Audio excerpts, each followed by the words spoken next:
Assalamualaikum warahmatullahi wabarakatuh. Halo teman-teman semuanya, berjumpa kembali di channel saya Jenny Suwilo. Teman-teman, untuk video kali ini kita akan mendengarkan sebuah narasi yang super keren dari sebuah video. Jadi video ini saya ambil dari akun TikTok. Tapi di narasi video ini dia masih menyoroti mengenai hubungan spesial antara sang pengacara dengan kliennya. Tapi penyampaiannya ini keren ya, beda dari yang lainnya. Teman-teman bisa dengar nanti ya. Nah, yang paling kita soroti di narasi video ini, dia menceritakan mengenai istrinya sang pengacara yang sudah mulai luntur kepercayaannya terhadap sang suami akibat pemberitaan yang begitu viral akhir-akhir ini menyangkut suaminya sendiri, begitu ya. Jadi mungkin setiap buka media sosial pemberitaan mengenai suaminya lagi yang muncul, sehingga dia agak luntur kepercayaannya terhadap suaminya. Ditambah katanya suaminya ini sudah jarang pulang akhir-akhir ini. Mungkin saja ya, sudah jarang pulang karena banyak kegiatan di luar sana. Tapi masih bersama dengan sang dokter. Begitu narasi dalam video ini, teman-teman. Dan dia juga mengatakan bahwa sebenarnya kedua orang ini sangat pinter dan juga sangat kritis, begitu ya. Yang satu boleh dikatakan pakar hukum tata negara dan yang satu berprofesi sebagai dokter. Tapi yang jelas kedua-duanya ini saling melengkapi. Bak dua mata uang yang begitu melengkapi. Itulah kata narasi yang ada di video ini. Masuk akal juga. Tapi terserah teman-teman ya, mau percaya mau tidak. Dan saya pribadi sebenarnya agak kurang percaya begitu ya. Karena ini hanya sekedar narasi, teman-teman ya. Kalau narasi ya teman-teman boleh percaya boleh tidak begitu ya. Dan saya sendiri agak kurang percaya. Cuman saya akan menyampaikan kepada teman-teman semuanya, dan ini tidak saya kurangi, tidak saya lebihi, sesuai apa yang ada dalam video tersebut, teman-teman. Tapi ini keren sekali. Dan untuk itu tanpa berlama-lama lagi, mari kita saksikan videonya. Check it out. Tatapan yang dianggap terlalu hangat, dan momen-momen yang bagi sebagian orang terasa janggal. Isu besar yang mereka bawa perlahan tergeser. Bukan lagi soal dokumen, tapi soal hubungan. Di tengah semua itu ada satu orang yang jarang disorot. Istri Refly Harun, Yuyun Harimuis. Selama ini, ia diam, selalu mendukung dari belakang, selalu percaya. Namun malam itu, untuk pertama kalinya, kepercayaannya goyah. Di layar ponselnya, ia melihat video yang sama seperti jutaan orang lainnya. Refly Harun dan Dr. Tifa duduk berdampingan, tertawa, terlihat nyaman. Terlalu nyaman. Apa aku yang berlebihan? Bisiknya pelan.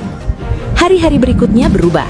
Refly Harun semakin sibuk, semakin jarang pulang. Dan setiap kali pulang, pikirannya seperti masih berada di tempat lain. Masih ada yang harus disiapkan. Katanya setiap kali Nadia bertanya, selalu ada alasan, selalu ada pekerjaan, dan selalu ada nama yang sama di balik semua itu. Dr. Tifa. Di luar sana, Refly Harun dipuji sebagai pejuang kebenaran, diundang ke berbagai acara, didukung banyak orang, dianggap berani, namun di dalam rumahnya sendiri, ia mulai kehilangan sesuatu yang jauh lebih berharga. Kepercayaan dari istrinya. Skandal itu mungkin tidak pernah benar-benar terbukti, atau mungkin tidak pernah benar-benar terjadi seperti yang dibayangkan publik. Tapi satu hal pasti, ketika batas antara profesional dan personal mulai kabur, ketika kepercayaan mulai retak, maka yang hancur bukan hanya reputasi, tapi juga rumah yang dibangun dengan cinta. Dan di balik semua sorotan, semua debat, semua kebenaran yang diperjuangkan, jadi jatuh temponya itu sehari sebelum dokter Tifa ulang tahun. Dia tahu. Jadi begitu ya. Tahu? Hah? Loh, tahu persis karena sama dengan yang dirubah. Ya, bisa aja lu ngeles. Jadi Bisa aja dia ngeles ya. Tidak ada yang menyangka bahwa sebuah perjuangan untuk membongkar kebenaran justru akan membuka Kebenaran luka apa yang ini? jauh lebih dalam. Ini bukan hanya tentang isu nasional. Ini bukan hanya tentang dokumen yang dipertanyakan.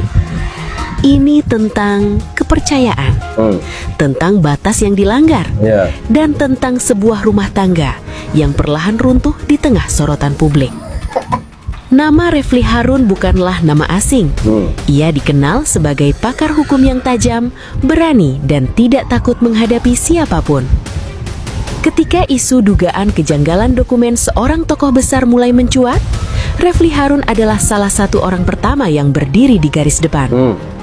Namun, ia tidak sendiri. Di sampingnya, selalu ada sosok Dr. Tifa. Dokter sekaligus analis yang vokal, cerdas, dan berani menyampaikan pendapat. Keduanya seperti dua sisi mata uang yang saling melengkapi. Setiap kali tampil di televisi, Saling mereka melengkapi. selalu bersama. Setiap kali konferensi, selalu berdampingan. Setiap diskusi, selalu sejaran. Publik menyukai itu. Awalnya, semakin hari, intensitas kebersamaan mereka meningkat. Bukan hanya di forum resmi, tapi juga di luar itu. Rapat malam, diskusi tertutup, persiapan data yang berlangsung hingga dini hari. Semua terdengar profesional, namun di era media sosial, tidak ada yang benar-benar tersembunyi. Iya. Potongan video mulai beredar, tawa kecil yang dianggap terlalu akrab, sentuhan ringan yang diperdebatkan, tatapan yang bagi sebagian orang terasa lebih dari sekedar rekan kerja. Komentar bermunculan, ini udah bukan sekedar kerja sih, kok makin hari makin dekat ya? Iya. Hati-hati, ada yang nunggu di rumah. Dan sejak saat itu, narasi mulai berubah sejak dibongkarnya kedekatan mereka oleh Krismon Sianipar dan Farhad Abbas. Iya. Mungkinkah ini awal dari kehancuran kubu Roy Suryo CS? Dan ataukah justru ini hanya pengalihan isu terkait ijazah Jokowi yang dibangun oleh Termul untuk menjatuhkan kubu Roy Suryo CS? Masa sih? Silahkan ketik pendapat kalian di komentar. Keren kan narasinya? Tapi seperti yang saya bilang tadi, terserah kalian mau percaya mau tidak. Karena ini kan hanya sebuah narasi, tapi penyampaiannya beda kan dari yang biasa kita dengar gitu ya. Agak masuk akal juga nih teman-teman.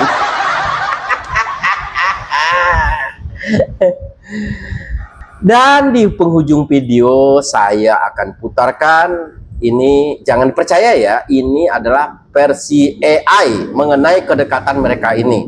Jadi teman-teman jangan percaya.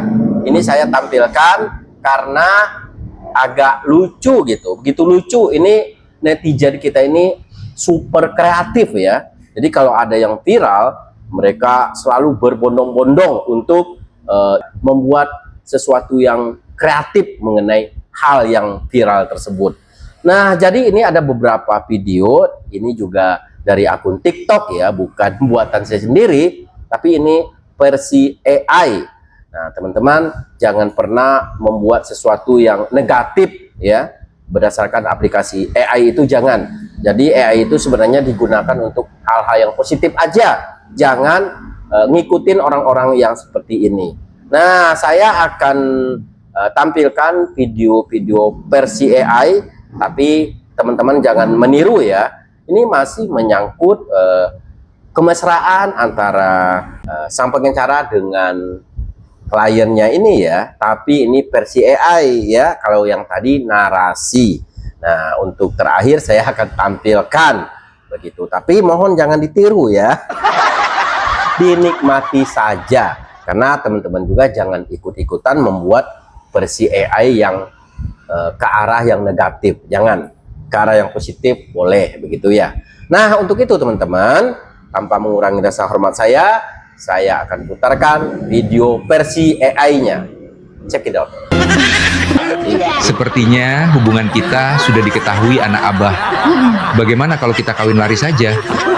Ayo Refli Harun, sekarang juga kita kawin lari biar anak Abah bahagia kalau kita kawin. Tentu saja.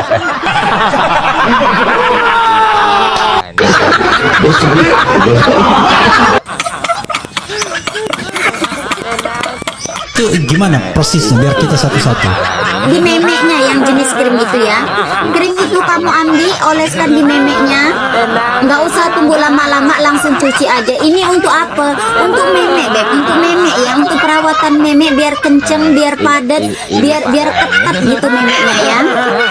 Itu gimana prosesnya? Di lubang Beb, di lubang ya, jangan di lubang belakang sana ya, salah lubang depan itu ya, lubang memek ya. Sudah ku bilang, jangan kau petik mawar yang penuh berduri. Jangan, kan tertusuk nanti.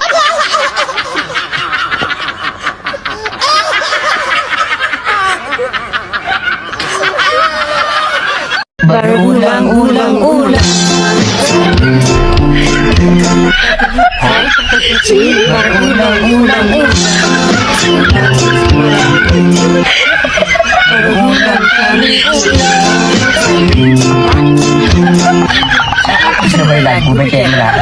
Berulang-ulang kali, ulang.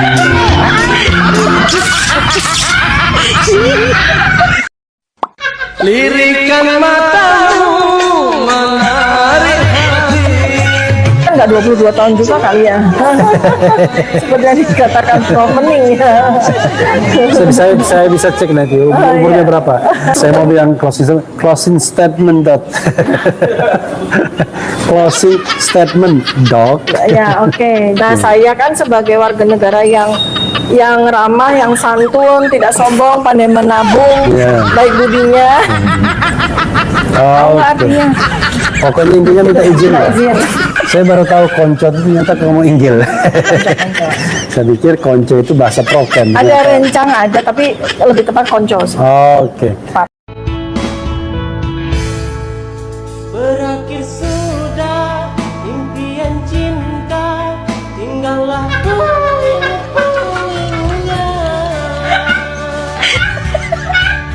Impian indah jadi. Ini parah nih. Tenang.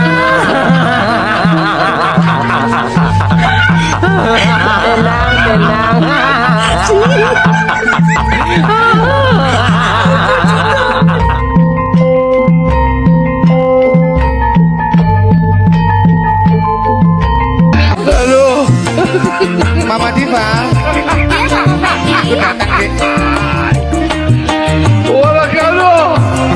Halo, Mama jadi milikku. Papa juga Halo.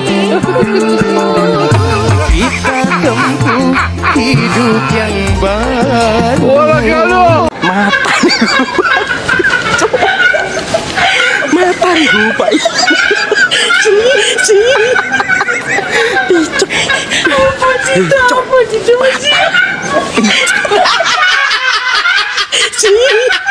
Sekarang karena Rismon sudah lepas dari grup RRT, maka grup ini akan berganti nama.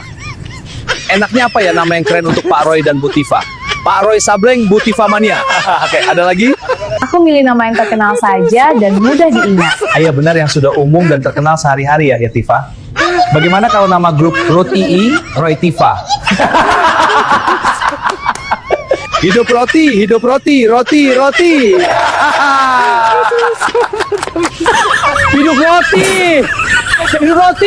Hey, roti. Hidup roti. Hey!